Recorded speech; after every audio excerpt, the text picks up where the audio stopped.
дяволът не иска да видиш това видео, защото молитвата, която ще отправя за теб, не е обикновена. Небесни Отче, моля се в името на Бога за теб, който гледаш това видео. Нека Твоят мир, утеха и любов се излеят върху тях и те наистина да усетят Твоето присъствие. Господи, моля Те, Твоето могъщо присъствие да ги обгърне, по-силно от всяка тревога и страх. Нека сърцата им бъдат освободени и вярата им укрепена. Нека всичко, което ги е тревожило или смущавало, вече да не може да ги разклати. Моля Те, помажи ги с новото масло на Светия Дух, дари им мъдрост и небесна благодат и в живота, работата или взаимоотношенията им да срещнат ключови хора.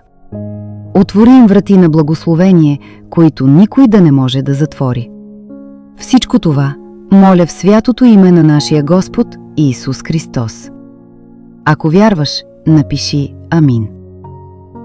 Дори когато животът е забързан, не забравяй да напишеш това Амин и позволи Божията благодат да върви с теб.